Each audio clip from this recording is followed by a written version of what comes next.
Yurtimizda aholini toza ichimlik suvi bilan ta'minlash, ayniqsa olis hududlarda yashovchi fuqarolar uchun munosib sharoitlar yaratishga qaratilgan ishlar davom ettirilmoqda. Bu borada amalga oshirilayotgan yirik loyihalar nafaqat infratuzilmani yaxshilash, balki aholi turmush sifatini oshirishga ham xizmat qilmoqda. Aytish joizki, Buxoro viloyatida ham so'nggi yillarda toza ichimlik suvi ta'minotini yaxshilash bo'yicha salmoqli natijalarga erishildi. Navbatdagi lavhada viloyatning bir nechta tumanlarida amalga oshirilgan ushbu xayrli ishlar bilan tanishamiz. Buxoro viloyatida o'tgan 3 yil ichida markazlashgan ichimlik suvi bilan ta'minlanganlik darajasi 75% ga yetkazildi. Hozirda bu ko'rsatkichni 95% dan oshirish bo'yicha aniq dasturlar asosida ishlar olib borilmoqda.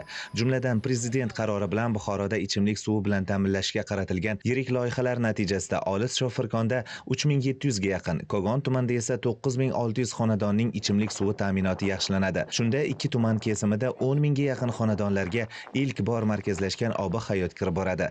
Bu esa olis hududlarda istiqomat qiluvchi aholining minnatdorlik hislarini yanada oshirmoqda.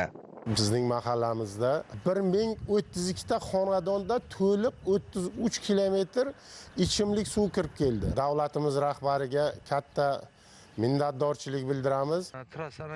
Loyiha asosida Shofirkonning birgina Paxtaobod mahallasida 9 milliard so'mdan ortiq mablag' hisobiga yirik ichimlik suvi inshooti qurilishi qizg'in davom etmoqda. Mana shu 9 milliard so'mlik evaziga qurilayotgan toza ichimlik suv inshootidan 3640 ta xonadon shundan manfaat ko'radi. Mutaxassislarning aytishicha, loyiha doirasida 18 kilometr uzunlikdagi ichimlik suvi tarmog'i tortiladi. 1000 metr kub hajmga ega suv zaxira inshooti barpo etilmoqda. Mazkur suv inshooti foydalanishga topshirilgach, tumandagi 4 ta mahalla aholisi toza ichimlik suvi bilan ta'minlanadi. Ichimlik suvi bo'yicha tumanimizda bugungi kunda 8 ta mahallamizda qurilish montaj ishlari amalga oshirilmoqda. Qurilish montaj ishlariga 8 ta mahallamizga 24,5 milliard mablag' ajratilgan.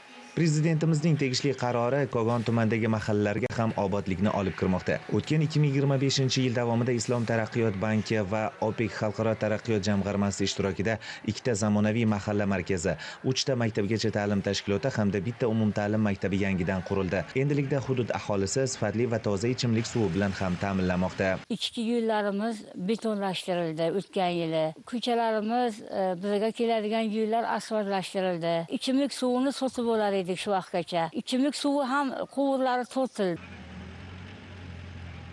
Shunday loyiha hozirda viloyatning qolgan 11 ta tuman va shaharlarda ham izchil davom ettirilmoqda. Madrahim Turdiyev, Abdulla Rajabov, Buxoro.